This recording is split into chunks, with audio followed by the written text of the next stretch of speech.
Hi everybody, and welcome to Lost Genre Reddit Stories. In this post, we're gonna begin with a post from the subreddit Legal Advice that I'm sure is going to make you laugh. Then we're gonna move on to some petty revenge, and we'll finish up with a little bit of malicious compliance. So like always, if you wanna move around the video, you can always use the timestamps right below it. Now let's get started with that first story. This post is from the subreddit Legal Advice, and it's by user ringthrowaway1010.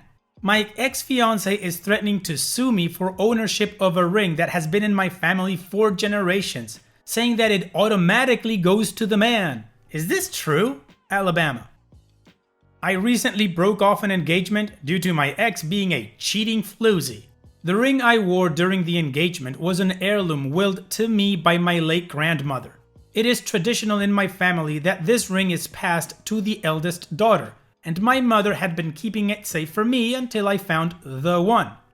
My ex knew this and asked for it when he asked for my mother's permission to propose. She gave it to him, and he had possession of it for less than 24 hours before he proposed.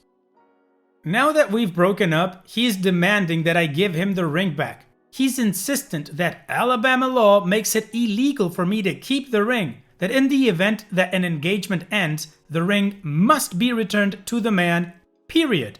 I looked into it, and all I could find is that the ring belongs to whoever paid for it. When I told him this, he told me that I don't have any claim on the ring since I didn't purchase it. I was only willed it, and that the fact that it was willed to me is irrelevant since my mother gave it to him.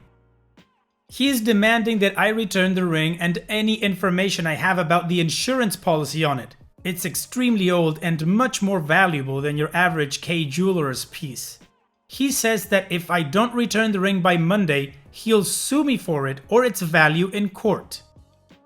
Can he seriously do this? This ring has been in my family since the 19th century. Does he really own it simply because A, he's male, or B, it sat in his pocket for less than a day? Would the fact that my mother was only storing it for me to keep it safe maintain the surprise of an engagement matter? It wasn't hers to give away. Well, as you guys know, I'm not an expert on the law, so I'm not gonna talk about that, but I'm pretty sure that he has no claim over that ring. If the law states that the ring belongs to who paid for it, well, he didn't pay for it either. He just got it from your mom and gave it to you. So if your mom gave it to him, and that would make the ring his, but then he gave it to you, so it makes the ring yours, which it always has been. His mental gymnastics are stupidly ridiculous. I would block this guy and just let him pout or whatever. And I'm pretty sure that if he does try to sue you or go to a lawyer with the claim, he's gonna be laughed out of the office. But again, that's just speculation on my part, because I'm not a law expert. So what do you guys think about this whole thing? Let me know your opinion in the comment section, and now let's move on to the community comments to see what they had to say. Jaylin Bizach says, seriously? I'd say you dodged a major bullet, OP. This guy sounds like a special kind of moron. And OP responds, he is, indeed, hopelessly stupid. He's still insisting that he didn't cheat on me. He was merely opening his side of the relationship. The day before I left him, he told me he wanted an open relationship, and I totally respect polyamory, but since I'm not polyamorous, I don't want an open relationship. He said that that was great because he didn't want a fully open relationship. He wanted me to stay faithful to him, but look the other way if he slept with someone else. I was flabbergasted that this educated, formerly apparently kind and normal man could be such an effing moron. I told him that if that was what he wanted, we were done. He actually had the balls to say, "No, we're not. Love you, babe. See you tomorrow." When I got to his house the next day to get my things, he was effing one of his co-workers on the kitchen table I built him from scratch, and tried to tell me it was no big deal since they'd actually been together for months and I'd been happy the whole time. Sorry to unload on you, but the point is that, yeah, you were right. I dodged an intercontinental ballistic missile-sized bullet. I just wish he had shown his a-holery sooner and I hadn't wasted 2 years of my life on someone so monumentally selfish and divorced from reality. Then a follow-up question by Dodecahedron says, did you break the table? And OP responded, I did not. I briefly considered it, but I made the table out of wood salvaged from his childhood home when it burnt down, and he was extremely attached to it.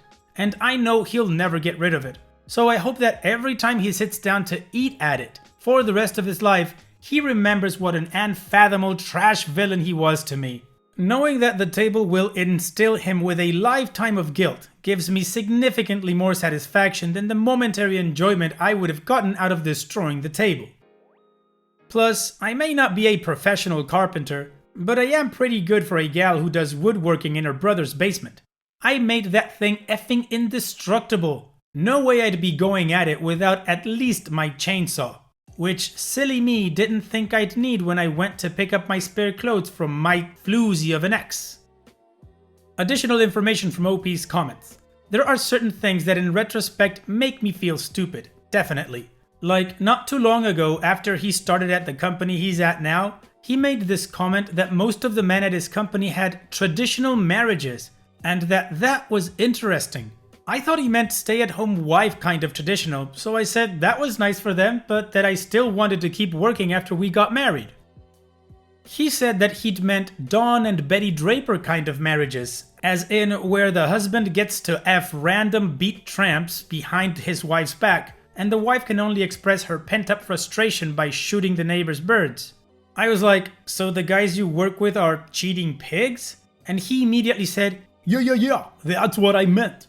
We had just done a rewatch of Mad Men, so I didn't really think much of it at the time, but now it's on the growing list of pinkish but not quite red flags I missed. Now I think he was just trying to see my reaction to proposing his ideal relationship. What? Yeah, he is an idiot. I mean, not only does he want the ring he has no claim to, but he wanted to open his side of the relationship and he didn't see that as cheating? Oh wow, this idiot lives in a different universe. Good thing you got rid of him, OP. Yikes. Anyways, this isn't all because we have an update, so let's move on with that and see what happened. I wanted to say thanks for all the advice and support I got when I posted on here a while back. I was in a pretty crappy place, and I can't describe how awesome it was to have literally hundreds of people telling me what a pathetic douche chill my ex is. I don't have a thrilling update for you. A lot of you warned me to be on the lookout for him trying to take back the ring himself, which my family and friends were also worried about.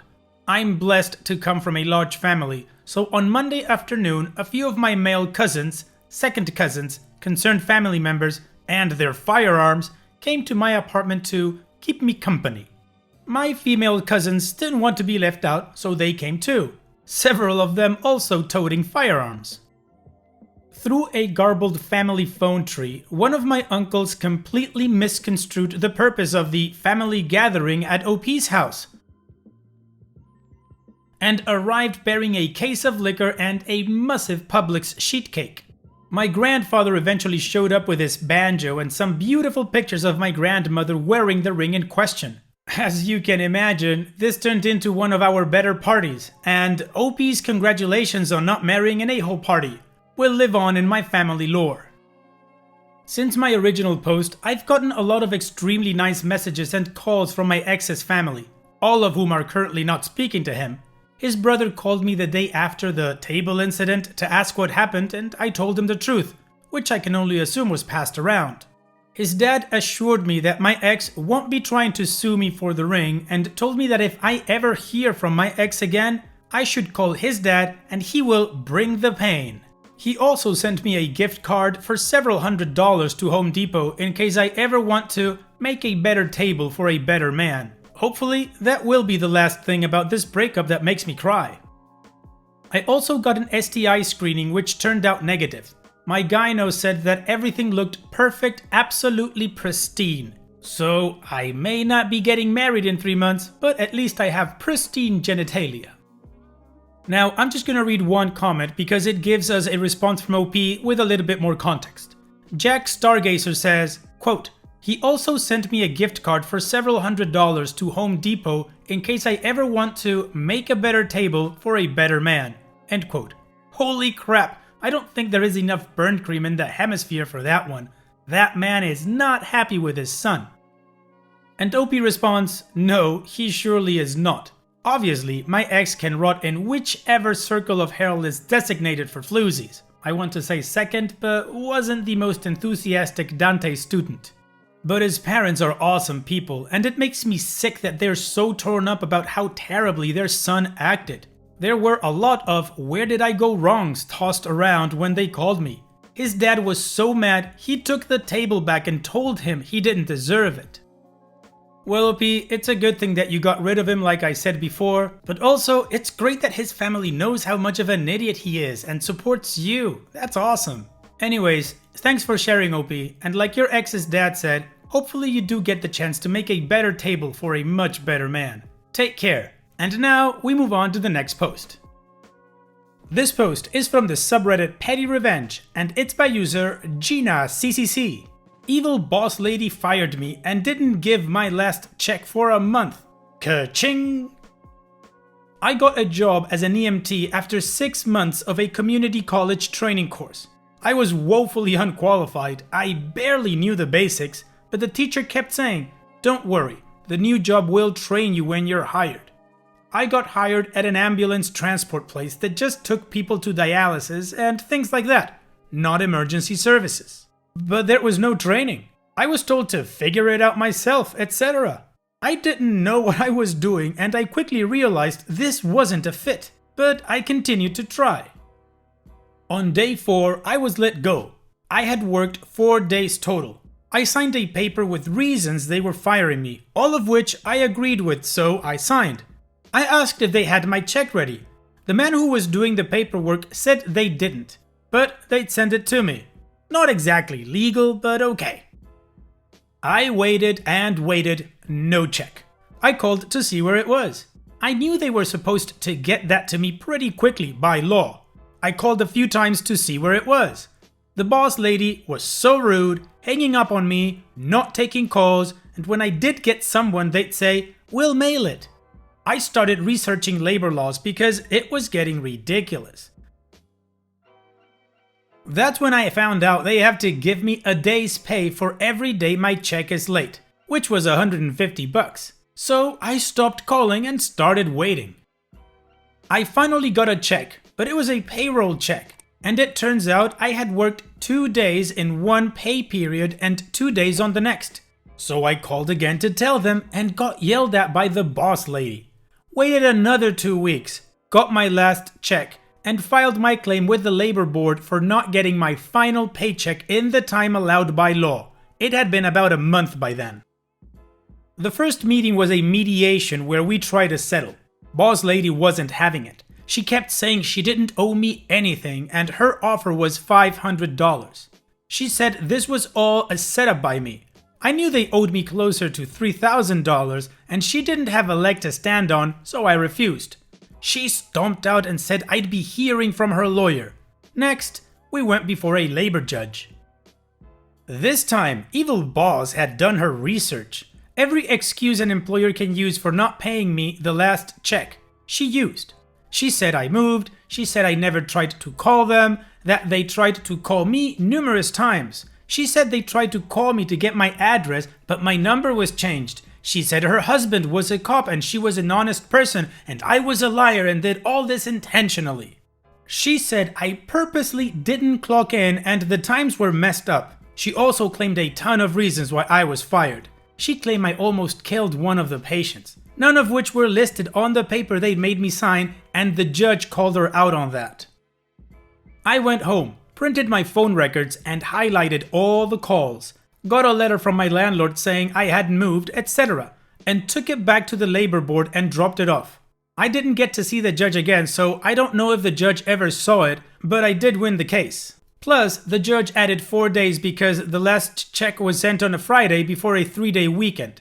I was only supposed to be paid until the postmark date, but I got paid till the following Tuesday. Over $3,000. Also, the evil lady wasn't paying the ambulance drivers double overtime after 12 hours, so I let that slip while I was in the mediator's office and she said she'd look into it. I hope they did.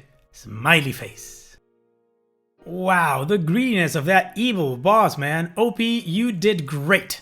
Thanks for sharing and congratulations on winning your case. And now we move on to the next post. This post is from the subreddit Malicious Compliance and it's by user 19notme73. Is this the hottest wing you have? I used to own a wing joint. Nothing fancy, but a good selection of wing flavors and beers. Inevitably, we would have people come in and order the suicide wings. I like super spicy foods, so these were pretty damn hot. Of those people, about 5 to 10% would always start the joke or sarcastic conversations. These aren't that hot. Can you do better? Yuck, yuck, yuck. One of my best regulars, a dentist who fancied himself a gardener, decided to help us out and planted a ghost pepper bush, at the time the hottest pepper in the world, and he could bring us the bounty of his harvest. And he would intentionally underwater the bush so the peppers would be as hot as they could be. When he would bring us the peppers, I would grind them, seeds and all, into a nice paste, which I would combine with our suicide sauce and keep to the side for when our spicy wing connoisseurs would show up and complain about the suicide sauce not being hot enough. I would only serve them one death head wing, which seemed a fitting name. I would make them wear gloves to eat it, to prevent capsaicin burns onto their skin. I would specifically tell them about the heat they were about to get into, trying to dissuade them from eating this culinary monstrosity. By the time we got through all this, every single person always viewed this as an insult to their manhood. Never had a woman complain about the heat, but would sometimes actually ask if there was another level they could try, and could not be stopped from eating this wing. So they did. The fun thing about capsaicin oil is that it can often take a few seconds to kick. Usually just enough time for the person to scarf down the wing and start to smugly tell me how it wasn't that hot. And then the heat would begin, and once it started, it was relentless. The wing was free, but the cup of milk after was $20. I never had a single person ask for a second one. Well, they wanted hot, they got hot. Thanks for sharing, OP. And it's that time that we've reached the end of the video. I hope you enjoyed today's stories. I certainly did reading them to you. So if you did, then go ahead and give the video a like. And don't forget to subscribe to the channel and become a member of our Discord community that just keeps growing and it is fantastic. And like I said in the beginning of the video, all of the relevant links are in the video description below, so be sure to check them out. And finally, I'd like to thank you all for taking the time to watch this video. It really does mean a lot to me that you guys enjoy this content, so thank you once again. And having said all that, I will see you guys in the next video.